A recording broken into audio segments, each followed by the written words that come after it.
Wenn sich Obama vor dem Internationalen Strafgerichtshof verantworten müsste, sollte er dafür bestraft werden, dass er eine der extremsten Terrorkampagnen der Welt organisiert hat.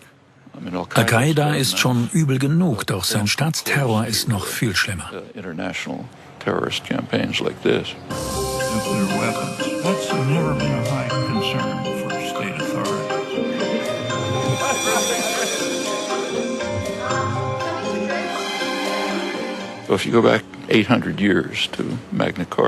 Schauen Sie sich die Magna Carta an.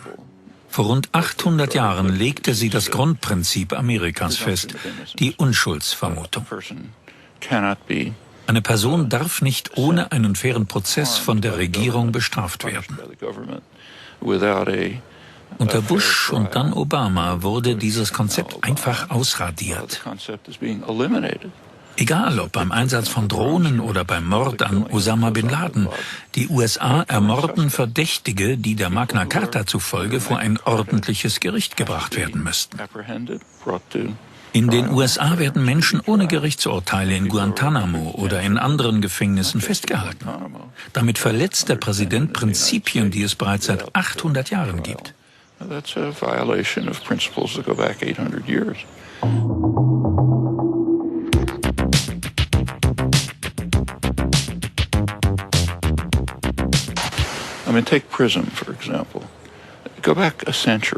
Das Überwachungsprogramm PRISM hat eine lange Tradition. Versetzen Sie sich 100 Jahre zurück, als die USA die Philippinen eingenommen haben. Es war ein brutaler Krieg. Hunderttausende wurden getötet. Nachdem der Widerstand im Keim erstickt wurde, installierten die USA ein hochentwickeltes System der Kontrolle, das auf dem neuesten Stand war, um zu überwachen, zu infiltrieren und zu manipulieren.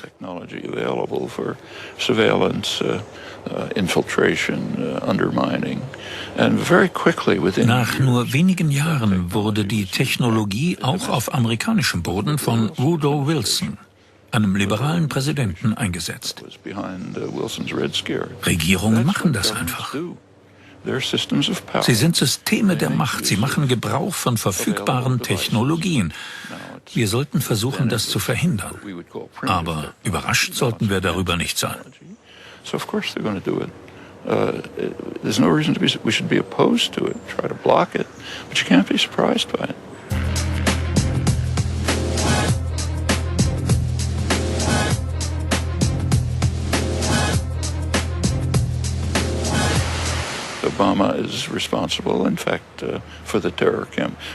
Obama ist verantwortlich für diese Terrorkampagnen. Zuallererst muss mal deutlich gesagt werden, dass das Terrorkampagnen sind.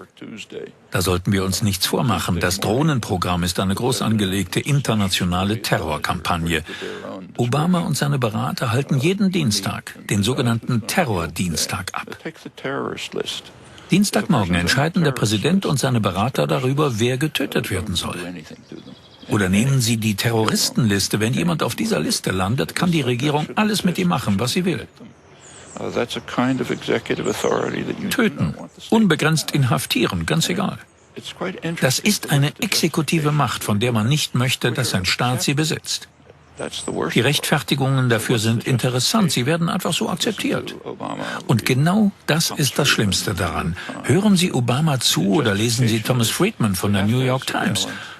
Um das Land gegen Terror zu schützen, brauchen wir Kontrolle und Überwachung, so die Argumentation. Wenn wir eine freie Presse hätten, dann wären die Zeitungen voll mit Schlagzeilen, die sagen, dass das wohl ein schlechter Witz ist. Und die Obama-Administration uns nicht schützt, sondern Terrorismus schürt. Die höchsten politischen Kreise wissen, dass die terroristischen Drohneneinsätze Terrorismus schüren.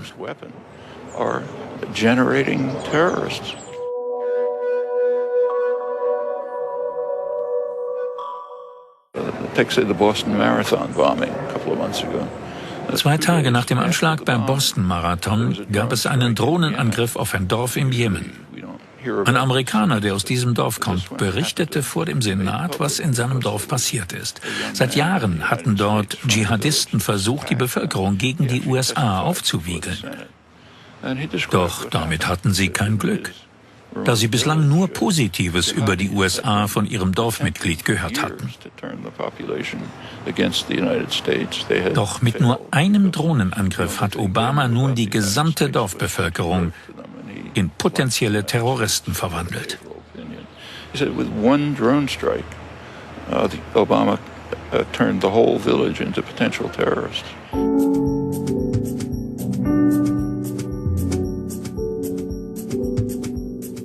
Let's go change the world. Thank you, everybody. Damals wurden rhetorische Illusionen erzeugt. Und es waren auch einfach nur Illusionen. Wahlen in den USA werden von der Public Relations Industrie geführt. Das sind dieselben Leute, die im Fernsehen für Zahnpasta Werbung machen. Sie erschaffen Illusionen. Direkt nach der Wahl von Obama im Jahr 2008 hatte die PR-Industrie ihr jährliches Treffen. Jedes Jahr vergeben sie einen Preis für die beste Marketingkampagne. Hier haben sie Obama verliehen. Er hat damit sogar Apple geschlagen. They gave it to Obama. He beat out Apple Computer.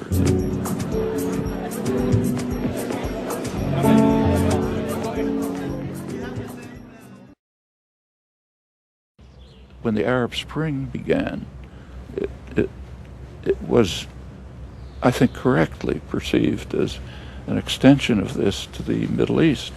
Well, it's kind of on hold at the moment, but I think it'll break out again. What's happening in Turkey today is another example of it. The defenders of Taksim Square are protecting the last part of the commons, the public space in Istanbul, from a wrecking ball. The wrecking ball is the neoliberal wrecking ball. Commercialization, gentrification, authoritarianism, and they're protecting it, and the state is using violent means to repress it. The indignados in Spain, or the demonstrators in Greece, same thing. Occupy movement started in New York, very quickly spread over the world, is another form of resistance to these policies. Basically, they're resistance to the neoliberal programs, which have many aspects to them. And it's a worldwide struggle in different forms and different places. The policies are different in different countries. And it's an attempt to gain some degree of democratic control.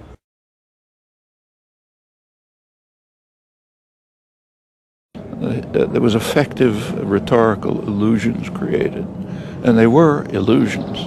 Elections in the United States are, elsewhere too, but mostly the United States, are run by the public relations industry, the same people who advertise toothpaste on television, and they're creating illusions, and they know it. So right after the 2008 election, the advertising industry had its annual convention, and each year they give an award for the best marketing campaign of the year. They gave it to Obama. He beat out Apple Computer. Of course, they're giving it to themselves because they create the illusions, and it's a very short transition from commercial advertising to political advertising. They're both based on the same principle. The principle is to create an uninformed citizenry that will make irrational decisions.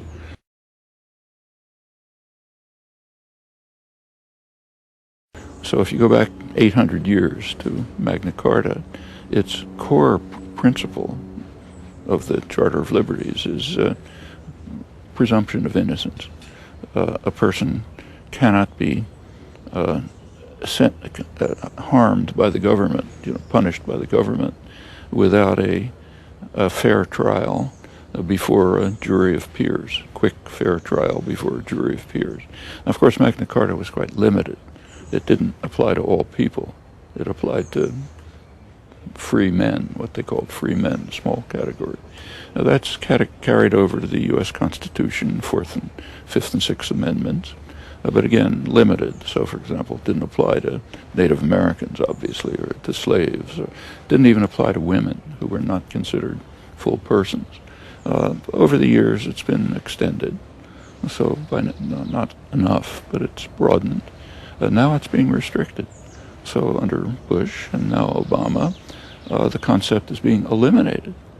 So take, for example, drone strikes or the killing of Osama bin Laden. They're killing suspects. People who are under Magna Carta have to be apprehended, brought to trial, fair and speedy trial. People who are under detention not just in Guantanamo, under detention in the United States without trial.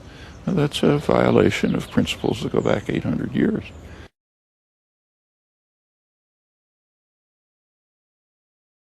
If a person is on the terrorist list, the government's terrorist list, the government can do anything to them, anything. Kill them and detain them, whatever. What's the terrorist list? It's an executive decision without judicial review, without recourse for the person who's on it.